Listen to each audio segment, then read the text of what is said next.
반갑습니다. 여러분 잘 지내셨죠? 2018년 4월 네 번째 그리고 부활 후 다섯 번째 일요일입니다. T.S. 엘리엇 시 중에요 이런 게 있어요. The Wasteland라고 하는 곳인데 4월은 가장 잔인한 달. 죽은 땅에서 라일락을 키워내고 기억과 욕정을 뒤섞으며 봄비로 잠든 뿌리를 뒤흔든다. 차라리 겨울은 우리를 따뜻하게 했었다. 망각의 눈으로 대지를 덮고 마른 구근으로 가냘픈 생명을 키워냈으니 라는 이런 시가 있습니다. 여기에서 4월은 잔인한 달이다 라고 하는 이야기들을 우리가 많이 하고 있죠. 그런데요, 꼭 T.S. 엘리엇의 시가 아니어도 4월은 참 잔인한 달입니다. 여러분들 잘 아시는 대로 이승만이 저지른 그 제주 4.3 사건으로 인해서 제주도민의 10분의 1, 아직까지도 사망자 숫자가 정확히 얼마인지 모른다고 해요. 그런 학살 사건으로 4월이 시작이 되었고, 박정희가 조작한 인혁당 사건, 8명의 무고한 시민이 사법살인을 당한 때도 4월이었습니다. 그런가 하면 박근혜의 세월호 참사, 뭐라고 말을 할 수가 없어요. 그래도 설교라고 하는데 욕을 해댈 수는 없으니까 그냥 그 세월호 참사로 304명의 고귀한, 특히나 아직 피지도 못한 그 학생들이 차가운 바다에 던져진 날이 바로 4월 16일이었고요. 또 4.19 학생혁명, 185명의 시민들이 독재자의 손에 의해서 목숨을 잃었던 그것이 4월입니다. 그런가 하면요, 또 4월은 1919년 4월 13일 대한민국 임시정부가 수립된 날입니다. 그래서 내년이면 건국 100주년이 되죠. 또 중국에서는 여러분들 이미 알고 계시는 것처럼 베이징에서 떼난먼 사건이 일어난 것도 4월이었고요. 또 하여서 4월의 마지막 날인 4월 30일은 사이공이 마침내 함락되면서 베트남이 통일된 날이기도 합니다. 그리고 오는 4월 27일 다음 주입니다. 남북 정상회담이 열리게 됩니다. 이에 대한 의미는 여러분들에게 제가 자세히 말씀드리지 않아도 잘 아시리라고 생각합니다. 하지만 한 가지는요, 북한의 지도자예요. 김정은 위원장이 분단 73년 만에 처음으로 군사분계선을 넘어 남으로 온다는 겁니다. 아십니까? 북쪽에는 판문각이 있고요, 남쪽에는 평화의 집이 있어요. 저는 평화의 집은 못 가봤습니다. 그리고 대한민국 국민들이 평화의 집을 쉽게 갈 수는 없어요. 이유는 평화의 집은요, 그 통제가 여러분들 잘 아시는 대로 공동경비구역, 그래서 미군에 의해서 통제가 되는 곳입니다. 하지만 저는 북쪽에 있는 판문각은 가봤어요.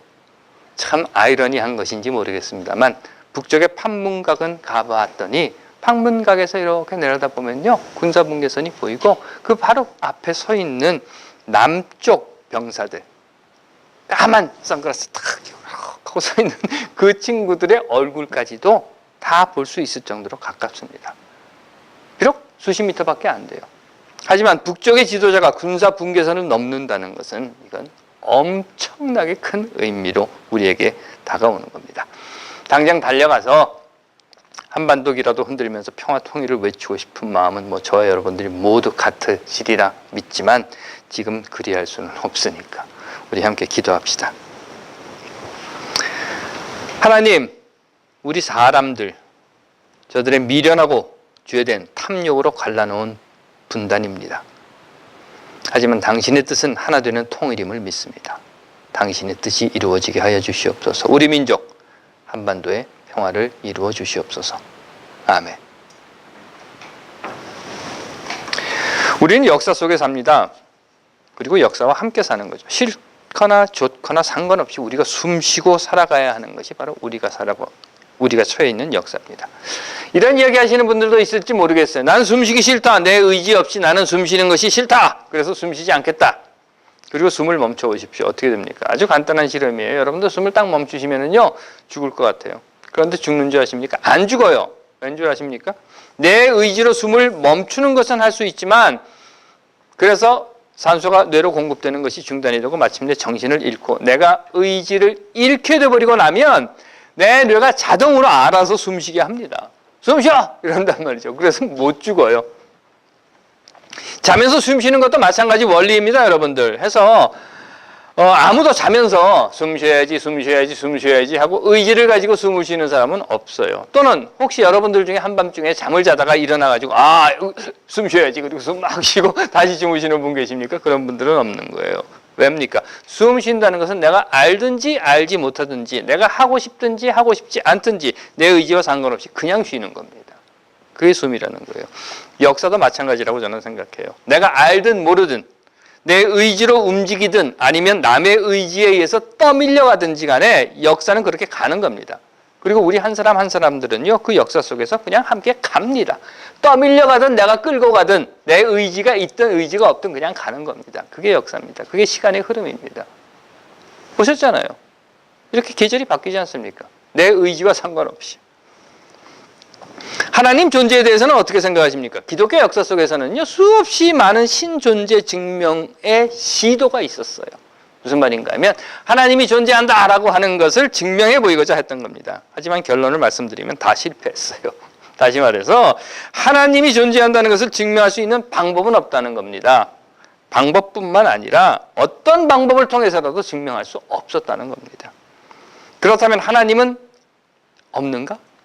증명하지 못했으니까. 믿음이라고 하는 것을 저는 이렇게 생각해요. 누구, 어떤 방식으로 하나님의 존재를 증명했든 증명하지 못했든 난 하나님, 그 이름이 야훼든 알라든 옥황상제든 부다든 아니든 뭐 시바든 그 무엇이라 하더라도 절대적인 존재, 즉 신이 있다라고 하는 것을 믿는 겁니다. 그게 믿음인 겁니다.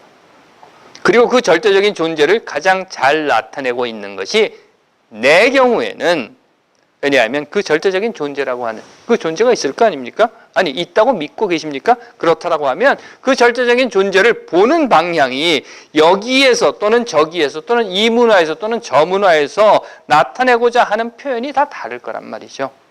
그렇기 때문에 저는 그 절대적인 존재의 속성, 그의 뜻에 가장 근접하게 나타내고 있는 것이 오늘 우리에게 보여주고 있는 것이 성서라고 믿는 겁니다.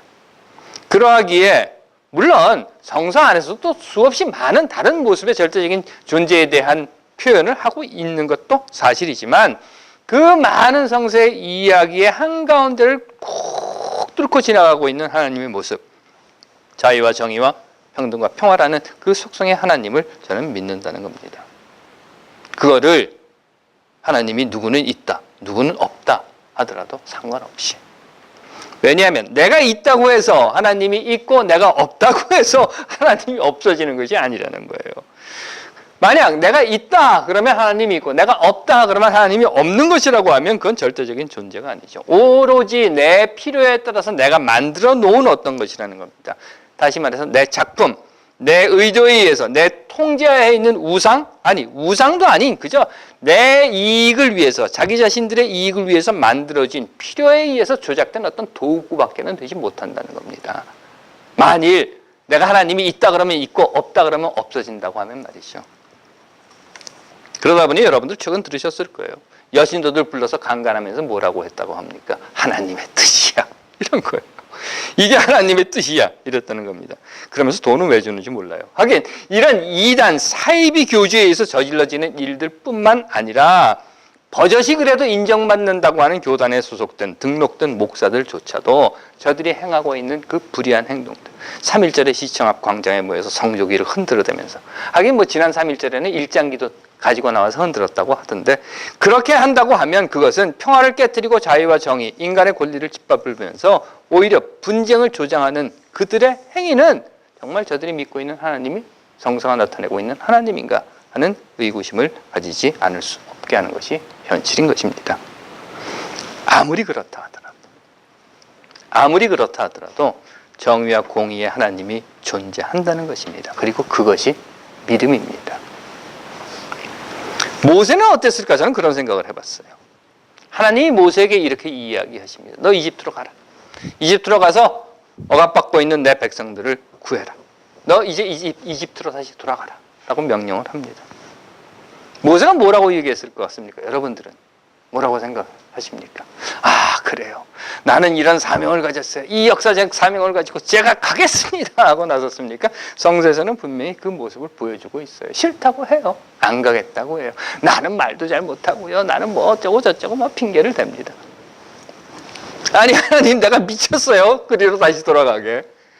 내가 살자고, 나 죽기 싫어서 거기서 도망쳐 온 것입니다. 나 거기 다시 가면요 죽어요. 나 이제 살만해졌어요. 거기 떠나온 지도 지금 40년이나 지났고요. 살만해진 정도가 아니라 이제 남부럽지 않게 살아요. 장가도 갔고 애들도 있고, 터키 같은 자식들 지금 잘 자라고 있습니다. 그런데 내가 왜 거길 돌아가요? 나 참 무슨 말씀을 도대체 하시는 거예요? 딴 사람 보내세요. 이랬던 겁니다. 물론 성서는요, 어찌어찌 해서 무슨 지팡이를 던지기도 하고 많이 이야기가 나옵니다. 어찌어찌 해서 가기 싫다고 하는 모세를 하나님께서 켜고 잡아가지고 데려다 사용을 했다라고 하는 것처럼 보이게 기록되어 있습니다. 요나의 이야기도 여러분들 잘 아시죠? 하나님께서 요나에게 명령하십니다. 너 니느웨에 가서 이렇게 이야기하라. 그러자 요나가 어떻게 합니까? 도망가요. 이리로 도망가고 저리로 도망가고 막 도망가니까 배 타고 도망가니까 배를 흔들어 가지고 또 물속에 빠뜨리고 거기서 고래인지 물고기인지가 훌쩍 잡아먹고 이렇게 합니다. 다시 토해놓으니까 결국은 요나가 니느웨로 가서 하나님께서 하라고 하는 이야기를 했다라고 합니다. 그래서 많은 사람들은 이런 이야기를 해요. 이런 모세의 이야기라든가 특히 요나의 이야기를 보고 하나님이 선택한 사람은 반드시 하나님의 뜻에 따라서 사용되게 되어 있다. 이게 팔자다.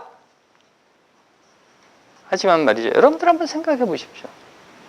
하나님이 너를 선택했다. 그럼 넌 도망 못 가. 그러니까 반드시 해야 돼. 이런 이야기. 여러분들 한번 생각해 보십시오. 모세가 말이죠. 정말 끝까지 차라리 날 죽이세요. 그리고 거기서 버텼다면 하나님께서 어떻게 하셨을까? 요나가 물고기 뱃속에 들어갔다가 탁 했는데도 또 도망을 쳤다고 하면 하나님께서 어떻게 하셨을까? 그래도 끝까지 하나님께서 모세나 요나에게, 다시 말해서 모세와 요나에게만 넌 꼭 가야 돼 라고 하고 붙잡으셨을까? 여러분들 그렇게 생각하십니까? 그런데 저는 아니라고 생각해요. 모세나 요나가 아니어도 하나님의 뜻은 이루어졌을 겁니다. 왜? 하나님이잖아요. 하나님. 이 역사를 운영하시는 하나님 아닙니까? 그런데 왜 꼭 모세나 요나만이어야만 합니까? 아니죠. 하나님의 일인데 왜 꼭 모세나 요나가 아니면 안 됩니까? 여러분들 한번 생각해 보십시오. 그럼에도 모세나 요나가 나오는 것은요, 지금까지 성서에 기록되어 있어서 오늘날까지 우리가 모세와 요나의 이야기를 하고 있는 것은 그래요, 맞습니다. 싫다고 했어요. 나 가기 싫어요.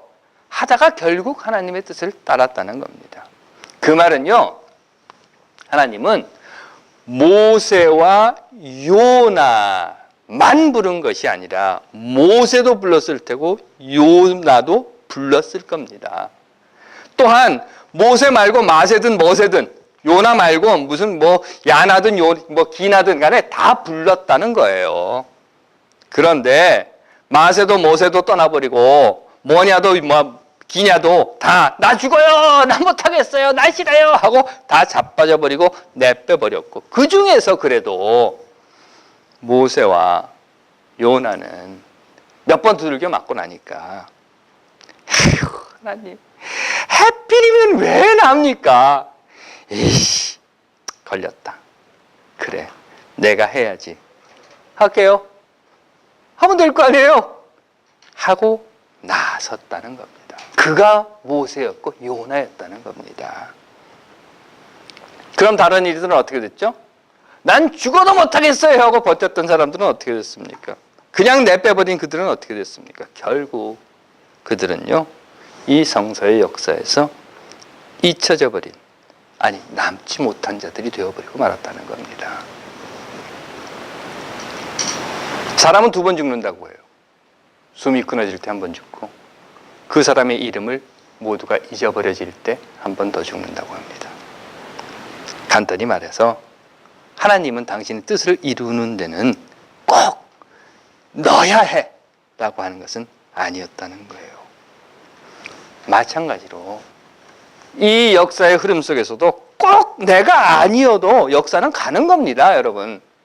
꼭 내가 아니어도요, 숨은 쉬는 겁니다. 내 의지 없어도 숨은 쉬는 것이고, 내가 뭘 하지 않아도 계절은 바뀌는 거예요. 하지만 한 가지 우리가 기억해야 할 것이 있습니다. 그건 말이죠, 그렇다면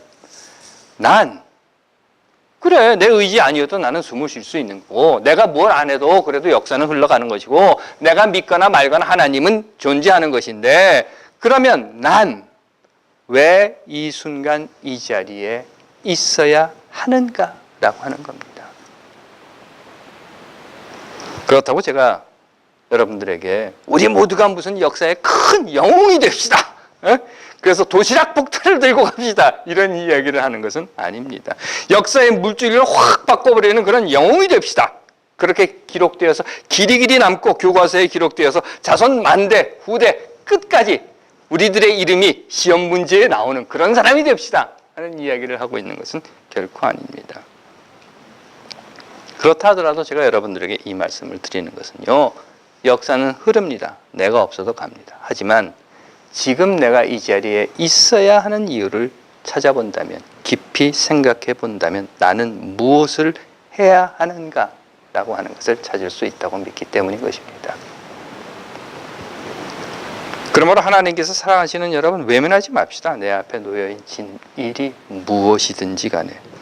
그리고 그 자리가 가정이든 직장이든 학교든 또는 길거리든 간에 그것이 분쟁의 자리라면 화해를 위해서, 죽음의 자리라면 살림을 위해서, 미움의 자리라면 사랑을, 그리고 아픔의 자리라면 치유를, 또한 슬픔의 자리라면 기쁨을 위해서 우리가 해야 할 일들, 굳이 모세나 요나나 바울처럼 안중근 의사나 윤봉길 의사나 그런 분들처럼 그런 거사를 행하는 자리가 아니어도 작은 촛불 하나라도 들고 옳은 것은 옳더라고 우리 아이들에게 가르치고 그런 것은 잘못됐더라고 우리 아이들에게 이야기하는 그런 것.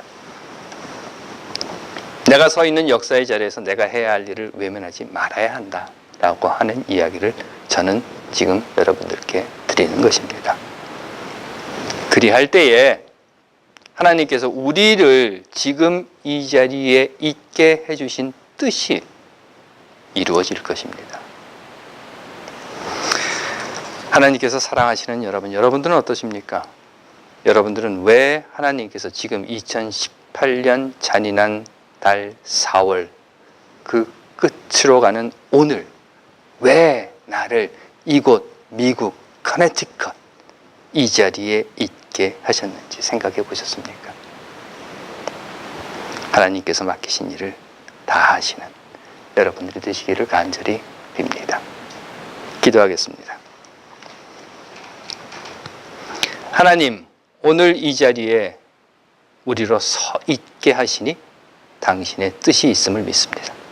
그 뜻을 행할 수 있는 믿음도 용기도 힘도 더하여 주시옵소서. 아멘.